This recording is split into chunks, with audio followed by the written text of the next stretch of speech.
प्यारे लोगों, क्लेशों से छूटने के लिए मनुष्य को स्वाभाविक ही अंतःप्रेरण होता है। शरीर धारण करना ही क्लेशों का कारण है। किसी लोक में रहो, उस लोक में रहने योग्य शरीर धारण करके रहो, क्लेश से छुट्टी नहीं है।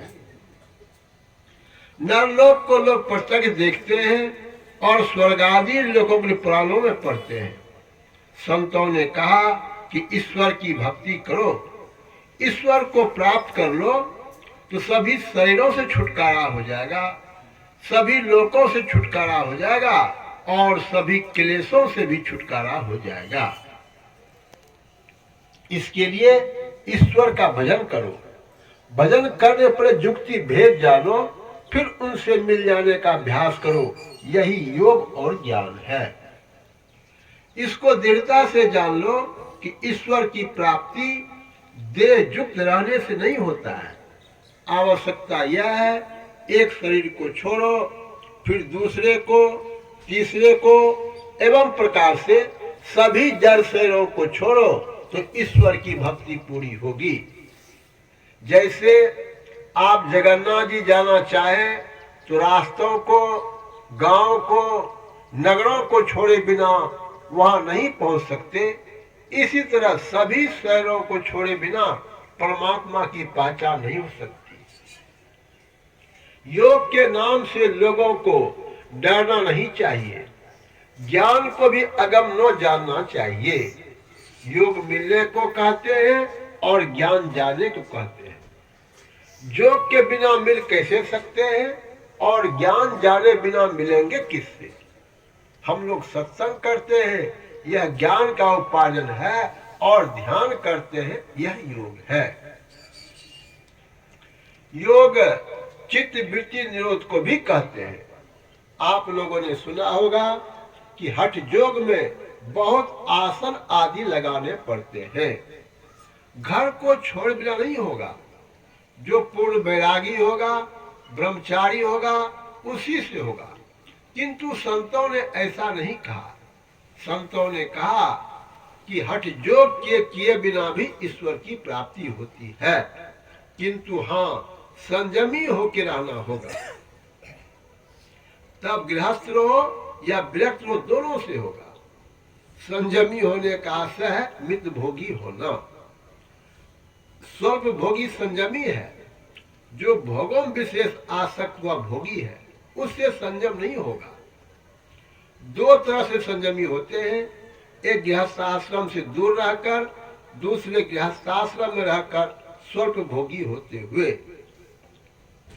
गृहस्थाश्रम में रहकर संतान विहीन रहे, धन विहीन रहे, ऐसी बात नहीं।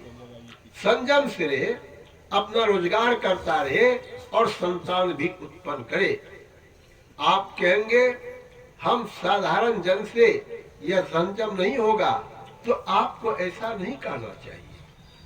आपके यहाँ ऐसे बहुत लोगों का इतिहास है जो गृहस्थ रहते हुए खेती करते करते, मुंशी काम करते करते संत हो गए। कबीर साहब ताना बाना करते करते संत हो गए। आज कितना उनका नाम विद्वानों से पूछिए।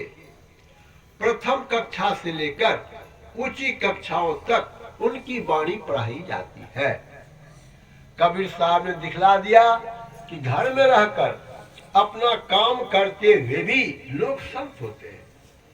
कबीर पंथ के लोग उनका गृहस्थ होना नहीं मानते, किंतु और लोग उनका गृहस्थ होना मानते हैं। खैर जो हो, गुरु नानक देव जी के लिए प्रसिद्ध है, वे गृहस्थ थे। उनको दो पुत्र थे। श्री शंकराचार्य जी बिना गृहस्थ जीवन बिताए संत हुए, किंतु सर्वसाधारण के लिए कबीर साहब और गुरु नानक साहब का नमूना अच्छा है। आदि मंदार पहाड़ के नजदीक श्री भूपेंद्र नाथ सन्याल जी बड़े भाड़े विद्वान मौजूद हैं, जो बड़े संयमी हैं और साधु संत से कम दर्जा नहीं रखते हैं।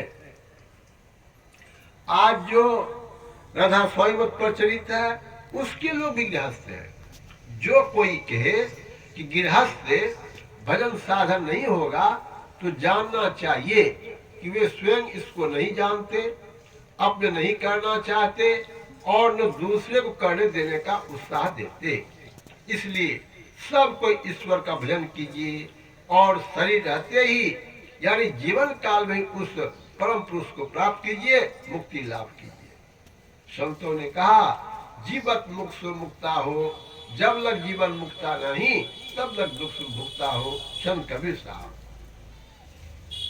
संतों ने जीवन काल में ही मुक्ति की मान्यता दी है। संत दाऊदयाल जी ने कहा जीवत छूटे देह गुण, जीवत मुक्ता होए, जीवत काटे कर्म सब, मुक्ति कहा विश्व। जीवत जगपति को मिले, जीवत आत्म राम, जीवत दर्शन देखिए दादू मन विश्राम। जीवत मेला ना भया, जीवत प्रसन्न होए, जीव जगपति ना मिले, दादू बूढ़े सोए। आप लोगों ने उपनिषद के पाठ में सुना कि मरने पर जो मुक्ति होती है वह मुक्ति नहीं है। आप कहेंगे गृह शरीर को छोड़कर भगवान के रूप को धरकर वैकुंठ चला गया, उसकी मुक्ति हो गई, तो जानना चाहिए यह असली मुक्ति नहीं है। मुक्ति चार प्रकार की होती है, सालोक्य मुक्ति, सामीप्य मुक्ति, सारूप मुक्ति और साज मुक्ति। ये चारों मुक्तियां असली मुक्तियां नहीं है। असली मुक्ति वह है जिसमें किसी प्रकार की देह नहीं रहे, उसी को ब्रह्म निर्वाण भी कहते हैं। इसके लिए कोशिश कीजिए। एक शरीर में नहीं होगा तो दूसरे तीसरे किसी न किसी शरीर में अवश्य होगा। भगवान श्री कृष्ण की बात याद कीजिए जो उन्होंने गीता में कही कि योग के आरंभ का नाश नहीं होता, उसका उल्टा परिणाम नहीं होता और वह महाभय से बचाता है। जिस जन्म में आपको स्वयं मालूम हो जाए यह जड़ है और यह मैं चेतन हूँ, उसी जन्म में आपको ब्रह्म निर्वाण हो जाएगा। भगवान श्री कृष्ण ने कहा कि जो थोड़ा भी योग ध्यानाभ्यास करेगा तो शरीर छूटने पर वह बहुत दिनों तक स्वर्ग आदि सुखों को भोगेगा। स्वर्ग सुख भोगने के बाद इस पृथ्वी पर किसी पवित्र श्रीमान घर में जन्म लेगा अथवा जोगी कुल में जन्म लेगा और पूर्व जन्म के संस्कार से प्रेरित होकर योगाभ्यास करने लगेगा और करते करते कई जन्म में मुझको प्राप्त कर लेगा और मुझ में विराजने वाली शांति को प्राप्त कर लेगा। इस योगाभ्यास को बारंबार करते रहो, कभी मत छोड़ो, किसी के बहकावे मत पड़ो कि नहीं होगा।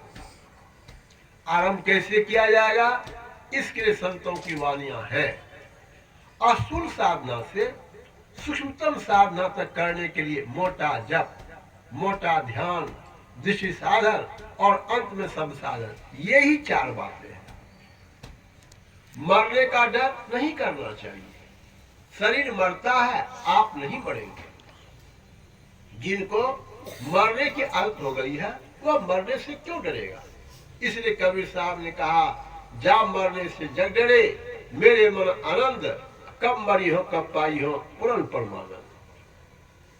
मरने का डर उसको है जो बुरे बुरे कर्मों करता है, क्योंकि उसकी दुर्गति होती है। भगवान श्री कृष्ण ने गीता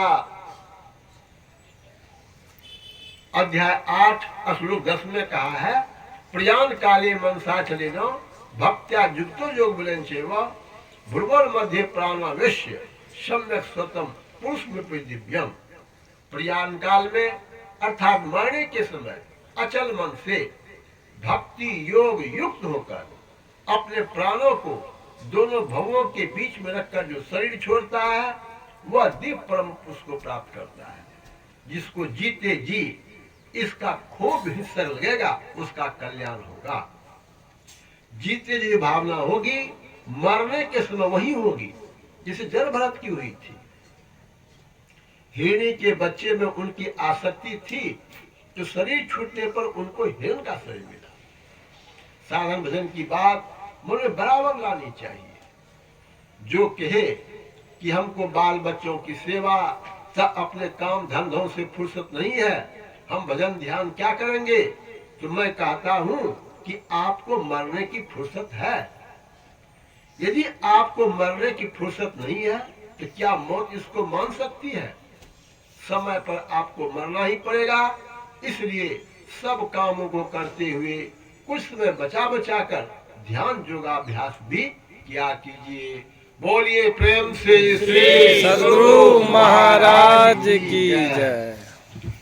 प्रातः स्मरणीय अनंत श्री विभूषित परम पूज्य संत सद्गुरु महर्षि भाई परमहंस महाराज की यह प्रवचन मुंगेर जिला अंतर्गत श्री संत मत सत्संग मंदिर बड़ईचक पाटम में दिनांक 26/2/1955 ईस्वी को प्रातः कालीन सत्संग के अवसर पर हुआ था।